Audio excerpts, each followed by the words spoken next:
Sahabat kebenaran, kembali kita berjumpa kembali dalam acara Belilah Kebenaran dan Jangan Menjualnya. Pada episode yang ke-7, pada sore hari ini, kita akan membahas satu topik yang berjudul Apakah bayi umat lain masuk surga jika meninggal? Dan kesempatan pada sore hari ini, narasumber kita yang tidak asing lagi, yang kita sudah kenal bersama, Bapak Dr. Suhento Liau. Dengan moderator Bapak Brigjen Soeharto Lebang. Betul, Pak. Dan sebelum kita lanjut kepada peserta pemirsa Sahabat Kebenaran di tempat masing-masing bisa mengikuti dan bisa juga bertanya pada kolom komentar di Facebook masing-masing. Apabila dalam penjelasan nanti perlu ditanyakan untuk lebih jelasnya, dan silakan ditulis, kita akan berinteraksi lewat acara pada sore hari ini. Untuk mengefektifkan waktu yang tersedia, karena cukup hanya 1 jam pada sore hari ini, kita langsung saja ke pembahasan topik apakah bayi umat lain masuk surga jika meninggal. Dan seperti yang sudah dikomunikasikan tadi, bahwa ada 2 ayat yang menjadi dasar pembahasan pada sore hari ini. Yang di Yohanes dulu. Ya. Yaitu di pertama Yohanes 1, pertama Yohanes 2 ayat 1 sampai 2. Saya bacakan, anak-anakku, hal-hal ini kutuliskan kepada kamu, supaya kamu jangan berbuat dosa. Namun jika seorang berbuat dosa, kita mempunyai seorang pengantara pada Bapa, yaitu Yesus Kristus yang adil. Dan ia adalah pendamaian untuk segala dosa kita, dan bukan untuk dosa kita saja, tetapi juga untuk dosa seluruh dunia. Kemudian saya lanjutkan ke ayat berikutnya, Roma 5 ayat 18-19 sebagai berikut. Sebab itu, sama seperti oleh satu pelanggaran, semua orang beroleh penghukuman. Demikian pula oleh satu perbuatan kebenaran, semua orang beroleh pembenaran untuk hidup. Jadi, sama seperti oleh ketidaktaatan satu orang, semua orang telah menjadi orang berdosa. Demikian pula oleh ketaatan satu orang, semua orang menjadi orang benar. Demikian, silakan Dr. Suhento Liau sebagai narasumber untuk menjelaskan kepada kita semua, pada sahabat kebenaran pemirsa di rumah masing-masing. Silakan, Pak. Oke. Ini pertanyaan yang sering kita jumpai, kita temukan di seminar kah, blog kelas kah, bahkan di mana-mana, yaitu mengenai nasib bayi. Ya. Sebenarnya termasuk juga, cuman kita tidak taruh di dalam judul, yaitu mereka yang lahir idiot, mereka mental, yang lahir cacat mental, mereka yang lahir Down syndrome, ya, dan ya yang tidak pernah memiliki kesadaran diri gitu. Nah, terus kalau mereka meninggal, pergi kemana? Nah, Bapak Ibu Saudara yang saya kasih dalam Tuhan, hal yang perlu kita perhatikan lagi, ada ayat lagi yang kita perlu perhatikan. Sebenarnya ayat yang sudah kita semua sudah sangat fasih, yaitu misalnya Yohanes 14 ayat 6, ya. Yohanes pasal yang ke-14 ayat yang ke-6, ya. Ini yang sudah kita sangat fasih, yaitu kata Yesus kepadanya, akulah jalan dan kebenaran dan hidup. Tidak ada seorang pun yang datang kepada Bapa kalau tidak melalui aku. Nah, Ya, jadi begini. Menurut ayat ini, tidak ada satu manusia pun masuk surga. Tidak ada satu manusia pun masuk surga tanpa melalui Yesus Kristus. Akulah jalan dan kebenaran dan hidup. Tidak ada seorang pun akan sampai kepada Bapa kalau tidak melalui aku, kata Tuhan Yesus. Berarti Yesus adalah satu-satunya juru selamat. Bukan sejak perjanjian baru sebenarnya. Karena apa? Ya kalau sejak perjanjian baru, bagaimana dengan mereka yang di perjanjian lama? Ya. Juru selamatnya siapa? Gitu. Apa mereka masuk melalui usaha sendiri, usaha manusia begitu? Tidak mungkin. Karena Yesus Kristus adalah satu-satunya juru selamat. Berarti dia satu-satunya juru selamat dari Adam sampai manusia yang terakhir. Logikanya begitu. Nah, mengapa bisa begitu? Ya karena sejak manusia jatuh ke dalam dosa, itulah yang menyebabkan manusia tidak bisa masuk surga. Dan manusia tidak bisa masuk surga bukan karena Allah jahat. Bukan karena Allah tidak mengizinkan manusia masuk surga untuk balas dendam, marah atau apa. Itu jauh dari pribadi Allah yang emosional gitu, bukan. Tetapi karena Allah Maha Suci. Maha Suci tidak mungkin dihampiri oleh dosa.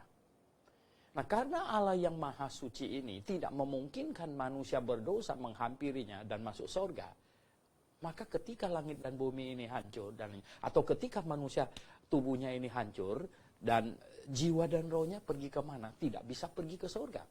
Nah, karena tidak bisa pergi ke surga, maka satu tempat yang sebenarnya tidak disediakan bagi manusia. Di dalam Injil Matius pasal yang ke-25, di ayat yang ke-41. Di Injil Matius pasal yang ke-25, di ayat yang ke-41 dikatakan, dan ia akan berkata juga kepada mereka yang di sebelah kirinya, enyahlah dari hadapanku, hai kamu orang-orang terkutuk, enyahlah ke dalam api kekal, api yang kekal, yang telah sedia untuk iblis dan malaikat-malaikatnya. Jadi sedianya untuk iblis. Nah, karena manusia tidak bisa masuk surga, tidak ada tempat ketiga. Tempat itulah yang disediakan untuk iblis tadinya. Nah, lalu kalau manusia bisa masuk surga itu dengan cara apa? Ya satu-satunya cara adalah dosa itu mesti selesai. Nah, dosa selesai adalah jikalau dosa itu dihukumkan. Nah, ini tadi berkaitan dengan kemahasucian Allah. Sekarang berkaitan dengan kemahaadilan Allah. Ya, bahwa dosa harus diselesaikan, dosa harus dijatuhi hukuman. Nah, hukuman untuk dosa, Alkitab mengumumkan upah dosa ialah maut. Ya, tidak ada pilihan. Upah dosa ialah maut. Nah, oleh sebab itulah manusia sebenarnya harus dihukumkan. Dan hukumannya adalah maut. Nah, Bapak, Ibu, Saudara yang saya kasih dalam Tuhan Yesus Kristus, akhirnya Allah merencanakan penyelamatan. Jadi akanlah dikirim juru selamat, dan juru selamat ini akan menanggung hukuman yang direncanakan itu. Itu penyelamat. Penyelamat bukan orang jatuh ke jurang kita ulurkan tali untuk selamatkan, tetapi karena ini menyelamatkan dari penghukuman. Berarti ini harus menggantikannya untuk dihukumkan. Nah, itulah sebabnya mengapa Allah merencanakan datangkan juru selamat yang akan dihukumkan. Nah, sebelum juru selamat datang dan dihukumkan, Allah suruh manusia bahwa supaya kamu bisa dihitungkan ke dalam penghukuman juru selamat yang akan datang itu, maka Anda harus mengaku salah dan menyesal. Nah, ini yang disebut bertobat. Ya, mengaku salah dan menyesal. Nah, bertobat, ya. Kemudian percaya apa? Percaya kepada janji Allah bahwa Dia akan kirim juru selamat. Percaya bahwa juru selamat itu akan menggantikannya dihukumkan. Ya. Nah, sebagai ekspresi percaya, Allah suruh manusia melakukan ibadah simbolik sederhana. Batu disusun berbentuk meja, taruh seekor binatang korban di atasnya, yang umum domba, yang menengah, pegang kepalanya sambil mengaku dosa, menyesal, ya, dan kemudian domba itu disembelih. Nah, jelas-jelas bukan domba ini yang menyelamatkan. Ya. Ini hanyalah simbol saja. Mensimbolkan juru selamat yang direncanakan itu, ya. Juru selamat yang direncanakan. Nah, singkat cerita, oleh sebab itulah ketika Yesus Kristus datang, ketika Yohanes melihat dia, Yohanes segera menunjuk, katanya, lihatlah anak domba Allah yang menghapus dosa dunia. Nah, inilah pribadi yang disimbolkan oleh domba yang sudah disembelih berjuta-juta. Ya loh? Dari, kalau Alkitab mencatat dari Habel tahu dari mana? Ya dari bapaknya, Adam. Ya loh? Kemudian seterusnya, sampai kepada di Mesir, pada tanggal 14 Nisan malam, ya loh? Disembelih berapa banyak domba yang darahnya dipoleskan di pintu atas, kiri, dan kanan. Nah, domba-domba yang disembelih yang begitu banyak itu, sebenarnya semuanya itu hanya mensimbolkan yang ditunjuk oleh Yohanes itu. Lihatlah anak domba Allah yang menghapus dosa dunia. Nah, Tuhan Yesus tercatat di Alkitab 33,5 tahun. Dan kemudian Tuhan Yesus, ya, akhirnya seperti seekor anak domba yang keluh, yang dibawa ke pembantaian. Dia digiring dan kemudian dipakukan di atas kayu salib. Loh, kok bukan ditaruh di atas mezbah yang dari batu itu? Oh tidak, ya.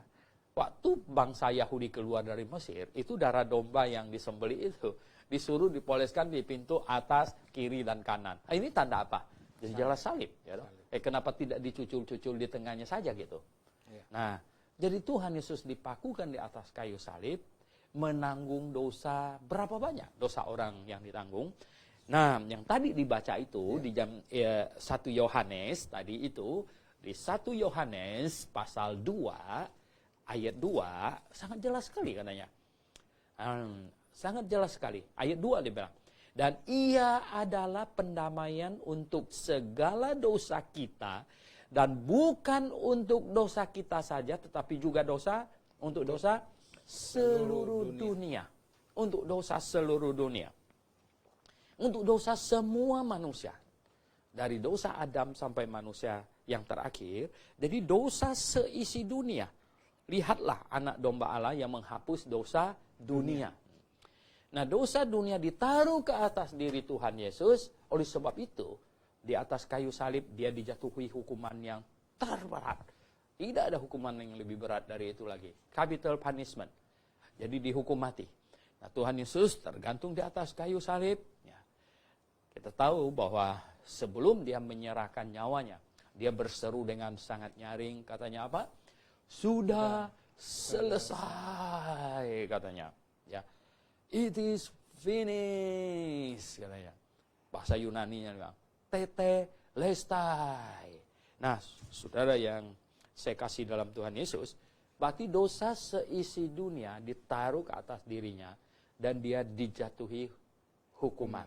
Hukuman bukan dosa dia sendiri, tetapi dosa seisi dunia. Nah, saya mau supaya kita lihat lagi di 1 Korintus, ya, di dalam surat Korintus,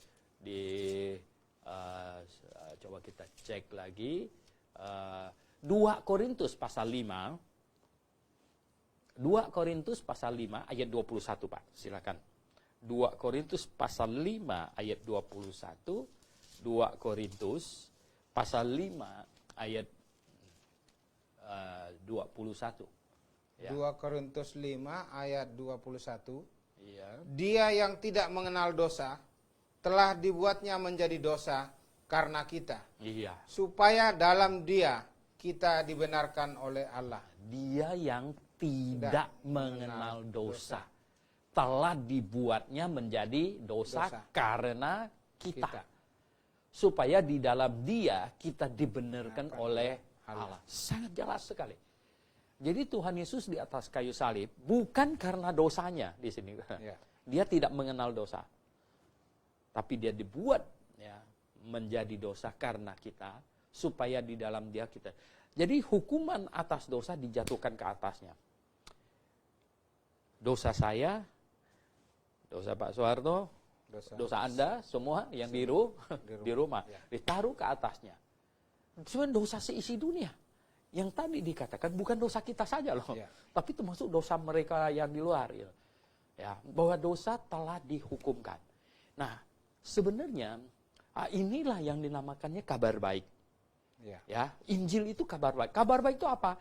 Bahwa dosa kita itu sebenarnya selesai. Sudah selesai. Dan teman-teman kita yang di luar semuanya, kita kasih tahu bahwa dosanya sebenarnya selesai. Nah, sekarang yang diperlukan itu adalah apa? Orang perlu bertobat dan percaya. Nah, pengaplikasiannya itu adalah karena iman. Karena iman. Di Efesus pasal 2, Pak. Silakan. Efesus ya, pasal 2 ayat 8 dan 9 ya. Efesus ya, pasal 2 ayat 8 dan 9. Efesus 2 ayat 8 dan 9. Sebab karena kasih karunia kamu diselamatkan oleh iman. Itu bukan hasil usahamu, tetapi pemberian Allah. Itu bukan hasil pekerjaanmu. Jangan ada orang yang memegahkan diri. Nah, sangat jelas sekali. Kita diselamatkan oleh iman. Bukan hasil usaha kita. Ya. Pemberian Allah, hasil usaha Yesus Kristus. Ya. Dan itu pemberian Allah kepada kita, hanya mengimaninya saja, mengaminkan dengan hati kita. Ya, kita mendengar Injil bahwa Yesus dihukumkan menggantikan kita, mendengar itu. Ya. Dan kita, mengapa Yesus perlu mati untuk saya? Karena saya berdosa. Ya. Nah, saya harus mengaku, oh ya, saya orang berdosa dan saya menyesal karena dosa sayalah dia tersalib. Karena dosa sayalah dia dihukumkan dengan begitu dahsyat. Bagaimana saya bisa nyaman dan tidak merasa bersalah? Ya. Karena dosa saya dia dihukumkan, Maka saya mengaku salah dan saya menyesal karena saya telah menyebabkan dia dihukumkan demikian rupa. Sehingga saya sekarang tahu bahwa dia dihukumkan menggantikan saya dan saya mengaminkan dengan segenap hati tanpa perlu kerja apa-apa, tanpa perlu usaha. Yesus sudah usahakannya untuk saya. Itu pemberian Allah katanya, pemberian hadiah. Ya. Jadi keselamatan itu hadiah yang disambut dengan iman saja. Ya, ini bukan hasil usaha, pemberian. Sehingga tidak ada orang yang boleh bermegah, sombong atas keselamatannya, ya. Keselamatannya. Bisa masuk surga, jangan ada yang sombong gitu. Nah, jadi Bapak Ibu Saudara yang saya kasih dalam Tuhan, jadi begini. Tadi Yesus Kristus satu-satunya juru selamat dari Adam sampai manusia yang terakhir gitu. Yesus Kristus juru selamat satu-satunya. Berarti ini, loh, Adam percaya apa? Adam, ya, Habel, Henok, Nuh, ya, Abraham, semuanya mereka percaya kepada juru selamat yang akan datang. Sebenarnya sangat simpel. Dan itulah yang diyakini oleh Abraham. Nah, coba kita lihat di Galatia pasal 2 lagi. Galatia pasal 3. Galatia pasal 3, di sini ada dikatakan. Di ayat 8. Galatia pasal 3 ayat 8. Galatia 3 ayat 8. Ya. Dan kitab suci yang sebelumnya mengetahui bahwa Allah membenarkan orang-orang bukan Yahudi oleh karena iman, telah terlebih dahulu memberitakan Injil kepada Abraham, olehmu segala bangsa akan diberkati. Ternyata Injil sudah diberitakan kepada Abraham. Nah, jadi semua mereka di perjanjian lama yang percaya kepada juru selamat bahwa dia akan datang dihukumkan menggantikan mereka. Di sini ditegaskan dari keturunan Abraham. Kemudian di kitab Samuel dikatakan bahwa dari keturunan Daud. Ya. Jadi orang Yahudi sebenarnya mereka pada tahu. Mereka pada tahu bahwa juru selamat itu akan datang dari keturunan Abraham dan keturunan Daud. Begitu. Ya. Ya. Dan keturunan Daud. Nah, oleh sebab itu begini. Pada waktu zaman Yesus, begitu simpel. Mereka hanya teriak-teriak saja, Yesus, Yesus, anak Daud, Yesus, Ya. anak Daud, katanya. Tuhan Yesus bilang, imannya sudah menyelamatkan. Ya. Iya. Loh, kok simpel sekali? Iya, karena dia bukan suruh, Yesus, anak Maria, anak Yusuf, bukan. Ya. Tapi Yesus, anak Daud. Itu artinya percaya bahwa Yesus ini Mesias. Dia juru selamat. Makanya Tuhan Yesus bilang imannya sudah menyelamatkannya. Gitu. Nah, jadi orang perjanjian lama diselamatkan melalui iman kepada juru selamat yang akan datang. Nah, kita yang hidup di perjanjian baru ini, kita akan masuk surga, dosa kita akan dihitung selesai kalau kita sama bertobat dan percaya kepada juru selamat yang sudah datang. Yang sudah datang. Nah, indahnya. Nah, jadi Bapak Ibu Saudara yang saya kasih dalam Tuhan Yesus, sekarang kita lihat. Berarti begini. Nah, ayat yang dibaca yang nomor 2 lagi tadi itu, Roma pasal 5 itu, Roma pasal 5 ya. Nah, coba kita ulangi lagi. Roma pasal 5 ayat 18-19. Saya ulangi, Roma 5 ayat 18-19. Sebab itu sama seperti oleh satu pelanggaran, semua orang beroleh penghukuman. Demikian pula oleh satu perbuatan kebenaran, semua orang beroleh pembenaran untuk hidup. Jadi, sama seperti oleh ketidaktaatan satu orang, semua orang telah menjadi orang berdosa. Demikian pula oleh ketaatan satu orang, semua orang menjadi orang benar. Oleh ketidaktaatan satu orang. Siapa? Adam. Semua orang menjadi orang berdosa. Sebenarnya ini kita sebut in position, secara posisi. Nah, banyak teolog lain menyebutnya dosa keturunan.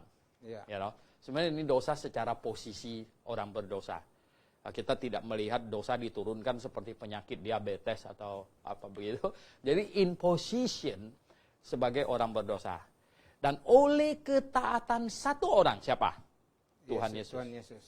Semuanya menjadi orang benar. Jadi in position sekarang jadi orang benar. Semua orang loh. Ya, artinya bukan ini, bukan sebagian saja, semua. Bukan orang Kristen saja. Ya, semuanya. Berarti demikian. Dosa yang disebabkan oleh Adam, sebenarnya maksudnya, telah diselesaikan oleh Tuhan Yesus. Ya, dosa yang disebabkan oleh Adam telah diselesaikan oleh Tuhan Yesus. Nah, atas dasar inilah sebenarnya secara alkitabiah kita katakan bahwa bayi yang meninggal, walau orang tuanya agama apapun sebenarnya, ya, bayi yang meninggal sekali lagi, walau orang tuanya agama apapun juga, bayi itu pasti masuk surga. Begitu juga dengan mereka yang lahir idiot, Down syndrome, ya, yang tidak memiliki kesadaran diri, kalau meninggal pasti masuk surga. Karena posisi orang berdosa yang disebabkan oleh Adam telah diselesaikan oleh Tuhan Yesus. Nah, tetapi lalu mengapa perlu bertobat dan percaya? Bertobat dan percaya adalah kepada orang yang sudah mencapai umur akil balik. Sudah mencapai umur akil balik, kemudian berbuat dosa atas kesadaran diri sehingga menjadi orang berdosa. Sekarang bukan lagi karena Adam dan Hawa. Nggak boleh lagi salah-salahkan mereka. Nah, orang berdosa karena kesadaran dirinya berbuat dosa. Nah, yang demikian inilah yang perlu ya kita beritakan Injil. Kabar baik kepada mereka bahwa tersedia keselamatan bagi engkau, bahwa sebenarnya ya dosa seisi dunia diselesaikan oleh Tuhan Yesus, tetapi karena kamu jatuh dalam dosa atas kesadaranmu sendiri, oleh sebab itu Tuhan mau, ya, artinya itu akan diaplikasikan kepadamu kalau Anda mengaku diri orang berdosa, menyesali dosa, dan kemudian mengaminkan bahwa penghukuman Yesus di atas kayu salib itu adalah untukmu, ya, untuk dirimu. Nah, ini yang sangat-sangat perlu sekali. Ya. Jadi, ya, nah dari sini hari ini kita jelas sekali, ya. Ya memang ada teolog-teolog yang mereka keberatan lalu berkata, bayi umat Kristen masuk surga, bayi umat yang agama lain tidak masuk surga. Mana ada macam begitu punya, yaitu di dalam Alkitab tidak ada orang masuk surga karena dompleng iman orang lain, iman bapaknya atau tidak ada. Dan lagi pula, ya, saya sering tanya, nah bagaimana misalnya kalau bapaknya Kristen, ibunya umat agama lainnya, bayinya mati pergi kemana? Kan tambah bingung lagi dia. Atau kita balik lagi sekarang, ibunya Kristen, bapaknya non Kristen, lalu bayinya mati masuk kemana? Ya, dia akan bingung sekali gitu menjawabnya. Nah, oleh sebab itu, Bapak Ibu Saudara yang saya kasih dalam Tuhan Yesus Kristus, inilah Injil yang benar. Kami, ya, bersusah payah ingin menyampaikan Injil yang benar, gitu. Injil yang benar, supaya dengan Injil yang benar yang Alkitabiah ini banyak orang menjadi Kristen yang berpengertian dan sungguh-sungguh memahami Injil dan bisa diselamatkan. Jadi, nah, Injil diberitakan kepada yang dewasa supaya Anda sungguh bertobat, ya, mengaku salah dan menyesal, kemudian mengaminkan Yesus Kristus dihukumkan menggantikan Anda di atas kayu salib. Nah, kira-kira coba sampai di sini, ya, kita lihat, ya, apakah ada pertanyaan-pertanyaan yang masuk, gitu. Baik, sahabat kebenaran, sudah dijelaskan cukup panjang tadi bagaimana bayi siapapun kalau meninggal pasti masuk surga. Karena sudah dijelaskan tadi bahwa dosa dari Adam dan Hawa atau yang disebut dengan umat yang lain, dosa keturunan itu sudah selesai di atas kayu salib oleh Tuhan Yesus. Sehingga bayi siapapun, termasuk bayi di luar Kristen, bayi orang Muslim, orang Hindu, orang Buddha, dan orang manapun di dunia ini, kalau bayinya meninggal pasti masuk surga. Amin. Karena mungkin kondisi, Pak, ya, karena bayi itu kan tidak memungkinkan untuk percaya, belum bisa untuk percaya, beriman. belum bisa Ya. beriman. Ya. Jadi dia belum bisa percaya, belum bisa beriman. Artinya sebenarnya dia belum memiliki dosa yang harus dia pertanggungjawabkan. Ya. Dosa perbuatannya sendiri. Dia menjadi orang berdosa karena Adam dan Hawa. Sedangkan dosa yang disebabkan oleh Adam dan Hawa, tadi kita dapatkan di dalam Roma pasal 5, sudah diselesaikan oleh Tuhan Yesus. Begitu. Termasuk bayi yang cacat mental, Down Betul. syndrome. Betul. Karena kondisi itu tadi, Pak, ya, kondisinya tidak memungkinkan dia untuk bisa beriman atau percaya kepada Yesus dan mengaku segala dosa. Betul.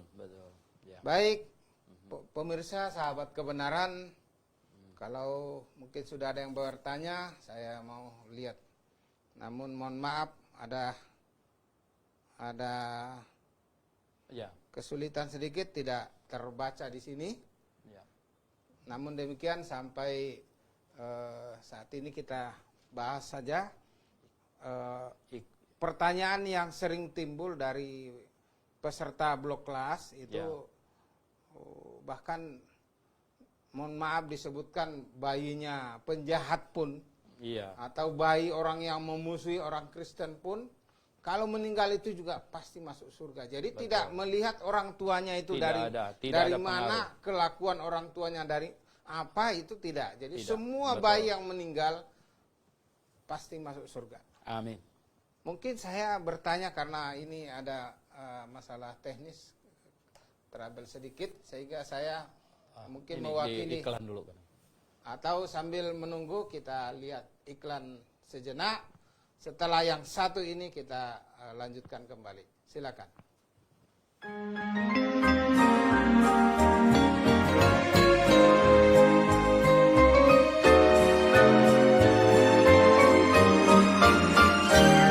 Grafe International Theological Seminary kembali menghadirkan acara-acara spesial di akhir tahun 2019.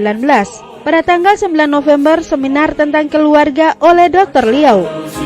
Pada tanggal 18 sampai 23 November akan ada Kongres Kristen Fundamentalis, akan hadir kurang lebih 60 hamba Tuhan se-Indonesia dalam acara ini. Dan pada tanggal 8 Desember pukul 14 waktu Indonesia Barat, seminar tentang kelahiran dan kematian Yesus Kristus. Yang menjadi pertanyaan, apakah benar Yesus Kristus lahir di bulan Desember? Atau Yesus Kristus mati pada hari Jumat? Pada tanggal 23 sampai 27 Desember akan ada acara blok kelas 3 doktrin dasar, yaitu doktrin keselamatan, doktrin gereja, dan doktrin Alkitab. Tahukah Anda, akhir-akhir ini banyak orang Kristen yang tidak mau mencari kebenaran Alkitab yang sesungguhnya. Ujilah pengajaran Anda apakah sesuai dengan Alkitab. Jikalau Anda ragu dengan pengajaran Anda, Dr. Liau bersedia menjelaskan kepada Anda dari penciptaan, tampilnya Yohanes Pembaptis, hari pengangkatan, masa penganiayaan orang Yahudi, kerajaan 1000 tahun, pengadilan aras putih, hingga masuk ke kekekalan. Jangan lewatkan acara ini, tandai kalender Anda atau tetap stay tune di Facebook Gebiya Grafe setiap hari Minggu pukul 15 sampai 16 waktu Indonesia Barat. 1 jam bersama Dr. Liau dalam acara Belilah Kebenaran dan Jangan Menjualnya. Anda bertanya, Dr. Liau menjawab. Untuk informasi hubungi 021 6471 4156 atau di 0813 1586 3518. Langsung dari Studio 1 Grafe International Theological Seminary, Tuhan Yesus menyertai dan Maranatha.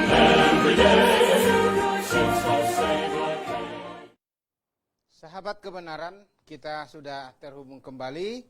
Ada beberapa pertanyaan yang sudah masuk. Pertama dari Imade Sulandinata. Ya, Pertanyaan demikian. Pak Made. Ada seorang teolog terkenal berpendapat bahwa bayi secara Alkitab tidak ada berbicara apakah akan masuk surga atau neraka. Dalam kurung masih rahasia. Karena tidak ada ayat mendukungnya secara pasti. Bagaimana pendapatmu, Syekh? Ya. Ya, itulah saya tadi ada sedikit menyinggung bahwa ada teolog yang mungkin dia kurang paham begitu ya. Jadi kalau ditanyakan misalnya bayi kalau mati ya meninggal pergi kemana? Oh tidak tahu dia bilang. Kan dia tidak tahu. Gitu. Jadi dia tidak tahu sebenarnya. Nah, sebenarnya Alkitab kan sudah kasih tahu. Sudah kasih tahu sangat jelas ya bahwa oleh perbuatan Adam semua manusia telah menjadi orang berdosa ya oleh perbuatan Adam dan oleh perbuatan Yesus Kristus maka semua orang telah menjadi orang benar. Nah, bagaimana mengartikan statement ini ya Roma pasal 5 ayat yang ke 18-19 bagaimana mengartikannya yang ya tidak ada lain bahwa dosa yang disebabkan oleh Adam telah diselesaikan oleh Tuhan Yesus. Tidak mungkin bisa ada alternatif lain gitu. Itulah yang dikatakan gitu. Ya toh? Nah, oleh sebab itu ya kita lihat ya toh. Jadi ini penting. Jadi pemahaman ini penting sekali ya. Jadi bahwa oleh perbuatan Adam semua orang telah menjadi orang berdosa dan oleh perbuatan Yesus Kristus orang berdosa yang disebabkan oleh Adam selesai. Nah, atas dasar inilah maka bayi mati pasti masuk surga. Kalau yang tidak tahu biar dia tahu sekarang. Begitu dong. Nah, kalau dibilang apa? Masa bayi umat agama lain masuk neraka, bayi orang Kristen masuk surga? Loh, atas dasar apa? Atas dasar karena iman orang tuanya. Oh, itu tidak ada, malah lebih tidak ada lagi. Yaitu maksudnya secara Alkitab yang mendukung hal itu. Karena iman itu adalah sesuatu yang bersifat perorangan, bukan per kelompok, bukan satu kampung. Kepala desanya percaya Tuhan Yesus, nanti seluruh desanya bisa masuk surga gitu. Nggak ada yang macam begitu. Iman itu pribadi, per orang gitu. Nah jadi, ya toh, bayi-bayi meninggal masuk surga bukan karena orang tuanya. Tidak ada yang karena orang tuanya. Nah itulah sebabnya maka ya toh, kita tegaskan terlebih lagi yang idiot gitu ya, yang lahir cacat mental gitu ya toh, Ya, itu Kondisinya lebih betul. sangat tidak memungkinkan. Jadi lalu dia masuk neraka Ya. gara-gara orang tuanya. Wah, itu bukan Allah yang maha adil, gitu namanya. Ya loh, jadi ini kita harus begini. Ada ayat Alkitab yang jadi dasar ini, ya loh, cuman mereka faham atau tidak faham saja gitu. Ya. Oke. Mungkin sambil saya selingkan sebentar untuk pemirsa sahabat kebenaran, masih banyak waktu kesempatan untuk menulis pertanyaan di kolom komentar di masing-masing Facebook untuk dikirimkan ke kami supaya kita bisa berinteraksi dengan baik. Iya. Kemudian dari saya sendiri Iya. ada pertanyaan, mungkin ada batasan umur. Berapa sebenarnya kategori yang disebut bayi itu? Jangan sampai juga umur berapa atau kelas berapa atau bagaimana? Mungkin ada Oke. Baik. kepastiannya. Baik Pak Soeharto, begini. Di perjanjian lama ya. Di perjanjian lama Tuhan mematok umur 12. Sebenarnya begini. Di dalam Alkitab itu dikategorikan bayi itu adalah belum akil balik. Belum akil balik. Ya. Belum akil balik. Jadi bagaimana seseorang sebelum akil balik dan sesudah akil balik. Ya, jadi sebelum akil balik belum bisa dimintain pertanggungjawaban. Ya, walaupun memang ada juga anak yang melakukan kejahatan, tetapi itu bukan sesuatu yang hatinya yang jahat. Ya. Nah, akil balik umur berapa? Di perjanjian lama dipatok umur 12 tahun. Sebenarnya. Walaupun seseorang akil balik belum pasti umur 12. Artinya bisa ada yang lebih cepat, bisa ada yang lebih lambat. Tetapi di perjanjian lama dipatok umur 12 tahun ke atas, maka seseorang anak laki-laki umur 12 tahun ke atas, mulai umur 12 sudah harus pergi ke bait Allah. Dan itu yang dilakukan oleh Tuhan Yesus. Umur 12 dia langsung dibawa ke bait Allah gitu. Jadi sebelumnya nggak boleh gitu. Ya, umur 5-6 tahun dibawa ke bait Allah, nanti dia lari-lari main petak umpat masuk ke ruang Maha Kudus, bisa repot sekali itu. Ya, jadi itulah. Jadi umur 12 tahun ini posisi di mana secara mental orang sudah mengenal dosa dan dia sengaja melakukan atau karena ketidakmengertian sehingga dia melakukan perbuatan dosa itu. Menjadi orang berdosa bukan lagi karena Adam dan Hawa, tapi karena perbuatan diri sendiri. Nah, dia memerlukan Injil dan mengimaninya. Ya. Oke Pak, ada pertanyaan lagi dari Martin Emiranus Gea. Iya. Silakan. Pertanyaannya, bagaimana dengan bayi-bayi di luar Kristen yang tidak percaya Yesus? Apakah masuk surga? Ini sebenarnya dari topiknya tadi kita sudah bilang bahwa bayi siapapun, bahkan bayinya penjahat besar gitu ya. Kalau bayinya meninggal maka pasti masuk surga. Pasti masuk surga. Nah, karena oleh perbuatan Adam bayi itu jadi orang berdosa. Nah, tetapi oleh perbuatan Yesus bayi itu telah menjadi orang benar gitu. Iya, Pak. Oke. Berikutnya Pak Daniel Todingan. Karena kita tidak bisa sempurna untuk masuk surga. Oh, ini semacam komentar bahwa apakah orang itu masuk surga itu harus dalam kondisi yang sempurna. Ya. Mungkin dikaitkan dengan Matius 5 ayat 48. Iya, betul. Ya, sebenarnya masuk surga memang harus sempurna. Masuk surga. Artinya gini, tadi kan kita sudah uraikan begitu panjang lebar bahwa surga itu tempat yang maha kudus. Tidak mungkin dimasuki oleh manusia berdosa, biar dosanya sekecil apapun. Berarti orang yang masuk surga, dosanya selesai. Ya. Nah, dosa selesai, cuman masalahnya tuh gini. Kesempurnaan itu kita yang mengusahakan atau Yesus yang mengusahakan. Ya, jadi Alkitab kasih tahu kita bahwa itu Yesus Kristus yang mengusahakan. Ya. Kita hanya dengan Beriman beriman. pada Yesus. Ya, coba kalau gitu kita lihat Ibrani pasal 10, ya, Ibrani pasal 10, ya. Ibrani pasal 10, ya gitu ya. Di situ ada dikatakan, ya.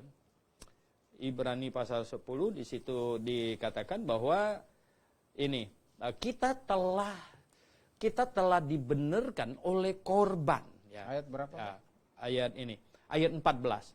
Ibrani 10 ayat 14, sebab katanya, Ya. oleh satu korban saja ia telah menyempurnakan untuk selama-lamanya mereka yang ia kuduskan. Ya. Nah, sangat jelas sekali gini ya. Sebab oleh satu korban saja, satu korban itu korban siapa? Bukan Yesus. korban domba yang bertahun-tahun. Satu korban saja itu adalah korban Yesus Kristus di atas kayu salib. Ia, ya Yesus ya, telah menyempurnakan. Jadi telah menyempurnakan. Ya loh, untuk selama-lamanya mereka yang dikuduskan, yang ia kudus. Mereka yang ia kuduskan siapa? Yang percaya. Jadi gini, karena percaya kepada Yesus lah, maka saya menjadi sempurna. Ya. Ya, memang masuk surga harus Sempurna. sempurna. Tetapi sempurna bukan hasil usaha saya. kita. Ya. Ya, tetapi sempurna karena saya percaya kepada Yesus. Yesus yang menyempurnakan ketidaksempurnaan Betul, kita itu. betul. Nah, itu yang benar, Ya. begitu. Nah, ya. Jadi kalau ada pengajaran yang menekankan kitalah yang mengusahakan kesempurnaan itu, nah ini salah. Ya. Ini sangat salah. Kita tidak mungkin. Kita tidak mungkin ya. Karena apa? Ya bagaimana kita dengan tubuh kedagingan ini kita bisa mencapai kesempurnaan itu hal yang mustahil. Tidak ada orang yang bisa sempurna. Tidak ada. Nah mereka yang mengajarkan untuk masuk surga dengan hidup yang sempurna atau kesempurnaan yang dia usahakan ini, mereka terjebak untuk masuk surga melalui usaha manusia. Ya. Itu. Berikut ada lagi Pak pertanyaan dari supplier baju anak Branded. Ya. Maaf ini di luar konteks tema ya Pak. Jadi ini dia maaf dulu karena Ya. pertanyaannya tidak berkaitan langsung, tapi ada kaitannya sedikit. Bagaimana dengan manusia dewasa yang tidak pernah kenal Yesus, tapi hidupnya benar secara moral umum? Iya. Apakah meninggalnya masuk neraka? Tolong dijawab dengan rujukan firman Tuhan, Pak. Terima kasih. Iya. God bless you. Oke. Begini, konsepnya harus benar dulu. Manusia tidak bisa masuk surga bukan karena dosanya kebanyakan. Ya. Ya, jadi ini harus Clear dipahami, clear dulu. Ya. Manusia tidak bisa masuk surga bukan karena dosanya kebanyakan. Ya.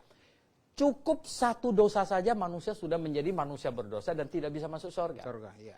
Nah persoalannya, manusia yang tadi dikatakan moralnya sangat bagus segala macam itu, ya, masa dia tidak melakukan dosa satupun seumur hidupnya? Kan mustahil. Ya. Itulah sebabnya di dalam Roma pasal 3 ayat 10, ya, Roma pasal 3 ayat 10, ya. Roma pasal 3 ayat 10 dikatakan gini, seperti ada tertulis, tidak ada yang benar, seorang pun tidak. Ini kalau ada orang dia menyangka dia terlalu baik, dia membuat Allah jadi penipu gitu, Ya. pembohong. Ya. Nah, di ayat 23, karena semua orang telah berbuat dosa dan telah kehilangan kemuliaan Allah. Dan di dalam 1 Yohanes pasal 1 ayat 8, coba perhatikan, Yohanes pasal 1 ayat 8 bilang ini, jika kita berkata bahwa kita tidak berdosa, maka kita menipu diri kita sendiri dan kebenaran tidak ada di dalam kita. Ya loh. Jadi kita, tidak ada satu manusia pun yang tidak berdosa. Nah, cukup satu dosa saja, manusia tidak mungkin bisa masuk surga. Nah, biar dia pengajar moral terhebat, orang yang waduh, gitu, luar biasa, paling suci di kampungnya, di kotanya gitu. Pernah berbuat satu dosa nggak? Tidak mungkin, kata Alkitab tidak mungkin dia tidak berbuat itu. Karena tidak ada orang benar, satu orang pun tidak ada.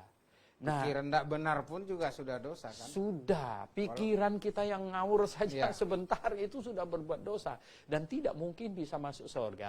Itulah sebabnya, saudaraku, yang tadi itu, ya, maka Tuhan Yesus bilang, pergilah beritakanlah Injil kepada semua makhluk sampai dihiperbolkan. Supaya jangan sampai ada yang lolos. Semuanya harus dengar. Karena apa? Kalau tidak, orang yang paling bermoral pun akan masuk neraka. Bukan karena jasanya yang hebat, ya, untuk keluarganya, negaranya, apalah. Lalu dia boleh masuk surga. Tidak ada yang macam begitu. Karena surga tempat yang kudus. Tidak termasuki oleh dosa yang terkecil sekalipun. Begitu. Saya mau bertanya juga Pak ini. Iya. Kalau begitu kita simpulkan tadi bahwa oleh usaha apapun yang kita berbuat moral sebaik apapun, tidak akan menolong kita masuk surga. Tidak. Atau dengan kata lain, oleh usaha manusia tidak mungkin kita masuk surga. Hanya dengan beriman, bertobat sungguh-sungguh dan mengaku dosa, menyesal. Mengaku Yesus menanggung dosa kita di salib, kita akan beroleh keselamatan. Betul, betul. Jadi tadi yang pertanyaan terakhir itu kan termasuk usaha manusia. Dia mau berbuat sebaik mungkin, bermoral sebaik apapun, tidak akan membuat dia masuk surga kalau tidak beriman kepada Tuhan Yesus dan mengakui dosa-dosanya. Betul, ya. Nah, mungkin banyak orang lalu bilang begini, wah kalau gitu bermodalkan percaya Yesus Kristus pasti masuk surga, lalu bisa berdosa terus. No, tidak ada pengajaran yang demikian. Karena pengajarannya apa? Orang yang bertobat itu sendiri sudah mengaku salah dan menyesal. Ya. Dan karena apa? Kita, orang yang bertobat dan percaya Yesus, bertobat itu artinya saya sudah sadar karena dosa saya lah Yesus dihukumkan. Ya bagaimana mungkin saya tidak merasa bersalah kalau dia dihukumkan karena dosa saya. Kalau memahami kebenaran ini. Ya. Maksud saya, syukur dan dia dihukumkan ini. Mana mungkin ya. Saya tentu merasa bersalah bahwa karena dosa saya lah dia dihukumkan. Nah ini cukup untuk menghindari kita dari kita mengulangi dosa. Artinya gini, orang yang bertobat dan percaya kepada Yesus Kristus masih bisa jatuh dalam dosa nggak? Ya jelas masih. Selama masih tinggal di dalam daging kita masih bisa jatuh dalam dosa. Tetapi kita tidak hidup di dalam dosa. Ya, tidak hidup di dalam dosa artinya apa? Jatuh itu kan beda dengan hidup di dalamnya. Jatuh itu artinya tidak menginginkan keadaan itu dan akan cepat untuk berusaha untuk naik. Nah, artinya tidak sukacita dan tidak menyenangi kondisi itu, jadi jatuh dalam dosa sebenarnya. Mungkin kalau supaya lebih jelas, yang ilustrasi yang pernah Bapak sampaikan itu ayam dan bebek jatuh ke air itu. Betul. Jadi kalau ayam kan tidak suka di air, jadi begitu jatuh dia cepat keluar dan tidak mau masuk lagi. Tapi kalau bebek memang dunianya di sana, orang pendosa makin senang dia buat dosa terus. Iya. Dia senang, dia enjoy di dalam keadaan itu. Tapi orang Kristen lahir baru, ya ini membedakan orang lahir baru dengan orang yang tidak lahir baru. Seperti bebek dan ayam itu. Kalau orang lahir baru itu seperti ayam. Orang tidak lahir baru seperti bebek. Kalau jatuh dalam air. Begitu. Ada pertanyaan lagi Pak dari saudara Evan. Sore Pak. Ini ada pertanyaan masuk, mohon dijawab sebagai apa? Pertanyaannya, apabila semua bayi tidak memandang aspek apapun, akan masuk surga. Lalu apabila kita bertemu kembali nanti di surga, apakah bayi tersebut berwujud seorang bayi? Oke. Ini pertanyaan mengembang ini. Iya. Silakan. Masalahnya kan begini. Ketika masuk surga kita dalam kondisi sempurna, ya semua orang kondisi. Sebenarnya ini tubuh kita di dunia ini bukan tubuh yang sempurna, ya loh. Ya terus terang hidung saya kurang mancung begitu, ya toh. Ya. Nah, apakah orang yang nanti kita tidak masuk surga orang yang botak dalam kondisi botak, ya toh, dan lain sebagainya. Nah, sebenarnya ini tubuh yang Tuhan sediakan bagi kita, tubuh kebangkitan, itu adalah tubuh kemuliaan. Ya. Sama dengan yang disediakan kepada bayi juga. Ya. Ya. Jadi tidak mungkin bayinya tetap kecil begitu dan perlu orang ngasuh dan gendong. Waduh, kalau gitu di surga nanti akan diperlukan banyak babysitter. Kalau tidak nanti mereka bagaimana ini ya? Ya tidak mungkin ya. Jadi kita ada dalam satu kesempurnaan. Dan nanti di surga kita bukan mengenal satu dengan yang lain dari tampak. Ini visual lagi gitu. Ya. Karena apa? Ya karena ya tanda-tanda kita mungkin hilang, ya tanda tidak ada lagi. Misalnya saya dikenal dengan ada tai lalat hitam di sini, ya nanti nggak ada lagi gitu. Nah bagaimana? Jadi faktor pengenal kita nanti di surga itu bukan fisik kita lagi, karena fisik kita sudah berubah ya, dan bukan nanti orang hitam nanti tetap hitam, nanti orang putih tetap putih, no. Itu kita akan menerima tubuh kemuliaan ya. Nah itu tidak heran ya ketika Tuhan Yesus bangkit, dengan sebelum bangkit bahkan muridnya tidak mengenalnya gitu. Ya loh, karena apa? Kecuali Tuhan membuat dia dikenal. Membuat dia dikenal ya loh. Nah kita juga demikian ya, bayi dan semuanya ya. Dan pada saat itu kita mengenal secara roh.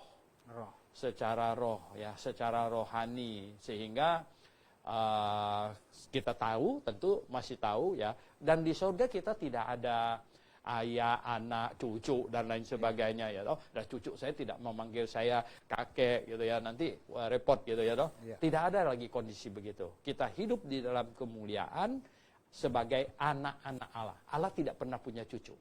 Ya, semuanya akan jadi anak-anak Allah. Termasuk cucu saya akan menjadi anak Allah. Dia bukan menjadi cicit Allah. Saya anak Allah, anak saya cucu Allah, lalu cucu saya jadi cicit Allah. Nggak ada macam begitu. Jadi kita semua dalam satu kemuliaan yang Tuhan berikan. Oke. Baik. Ada pertanyaan lagi Pak dari Periksio. Mau minta pendapat Bapak Gembala mengenai hukum dalam pemerintahan. Banyak terjadi kasus anak-anak di bawah umur yang melakukan kejahatan. Dicontohkan di sini begal, minum obat terlarang, pembunuhan dan lain-lain. Tapi tidak bisa dihukum.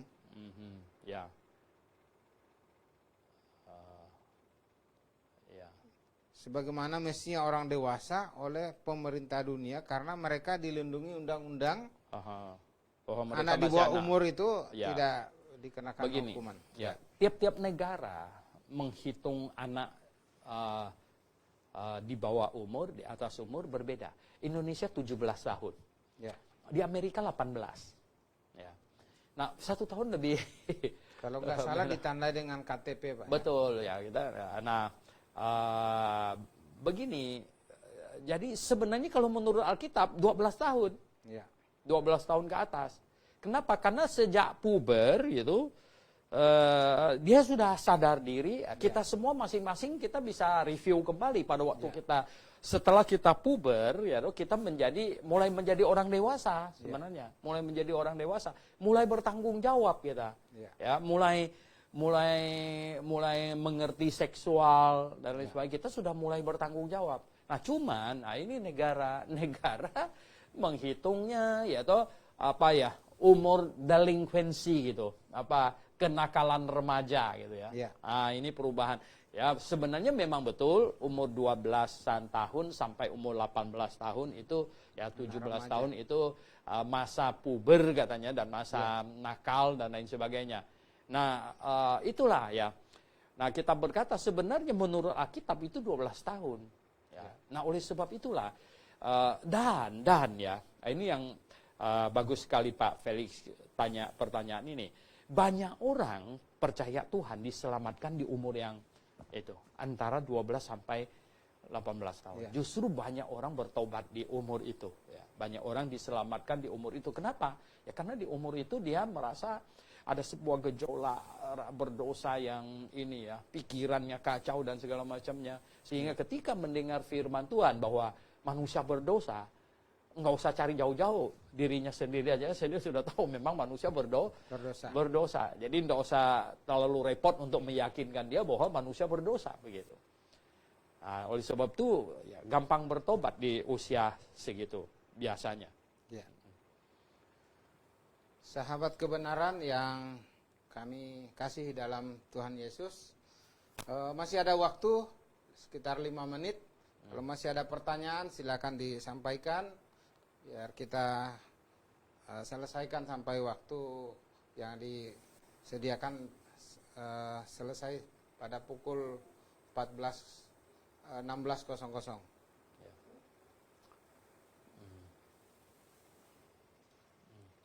Dan saya mau sampaikan juga Bapak Gembala, banyak sebenarnya yang menonton, tapi belum semua bertanya. Ini ada Pak Darman Sardahi menonton, Pak Marudut Tua Sianturi ini sudah lama nggak saya dengar, ini sedang menonton Pak. Oh, di Tarutung itu. Di Tarutungnya. Ada juga Firman Legowo, di Evangelis di Lampung ya. Lampung. Ya. Pak Perikso menonton, Pak Akon Luas. Pak Akon Luas di mana Pak? Akon Lius ya. Lius ya. Itu. Dan banyak lagi. Ya. Mungkin pemirsa yang lain jemaat di. Kemudian ada pertanyaan baru masuk. Ya. Di sini tidak ada, tapi ada bantuan. Kita tahu Yeremia dan Paulus dipilih sejak kandungan. Apakah setiap orang artinya sudah dipilih sehingga mendukung predestinasi? Iya. Sebenarnya pemilihan oleh Tuhan kita tidak pernah menentang ini. Ya. Nah, karena Allah memang berdaulat. Yang kita berkata tidak benar itu adalah predestinasi yang menyatakan Allah memilih orang masuk surga unconditional. Nah, ini salah. Di dalam Alkitab ada banyak pemilihan yang bukan untuk keselamatan. Misalnya gini, pemilihan Yakub bukan Esau itu bukan untuk keselamatan. Ya. Itu adalah untuk menghadirkan sebuah bangsa yang akan Tuhan pakai sebagai tiang penopang dan dasar kebenaran untuk satu masa periode. Gitu. Nah, pemilihan Paulus itu bukan untuk keselamatan, tetapi pemilihannya untuk sebagai rasul, sebagai seorang pemberita Injil. Pemilihan Yeremia, pemilihan apa? Gitu. Jadi ada banyak pemilihan ya. Tuhan memilih 12 rasul, Tuhan memilih mereka. Itu bukan memilih untuk masuk surga. Nah, yang kita berkata bahwa tidak sesuai dengan Alkitab dan sifat Allah yang maha adil. Orang bisa dipilih, kamu, dia masuk surga. Terus yang lain tidak. Wah, ini enggak begitu. Tidak ada kebenarannya di dalam Alkitab. Mereka seringkali membaca Alkitab menyatakan Allah memilih langsung koneknya ke keselamatan. Padahal tidak. Pemilihan itu tidak ada sangkut pautnya dengan keselamatan. Begitu ya. Jadi kita tahu bahwa Paulus berkata dia sudah dipilih sejak dalam kandungan. Ya. Nah, Yeremia juga sudah dipilih ya. Banyak nabi yang hebat-hebat. Samson Samson ya banyak, tetapi itu bukan masalah keselamatan. Itu masalah menjadi alatnya Allah gitu. Oke Pak, terima kasih kesempatan yang sudah 1 jam kita pakai. Karena waktu jualah yang harus memisahkan kita sementara. Untuk pemirsa sahabat kebenaran, terima kasih atas perhatian dan kerjasama dan pertanyaan yang disampaikan. Sudah kita berinteraksi dengan baik. Pada minggu yang akan datang kita akan ketemu kembali dengan topik yang berbeda. Tetap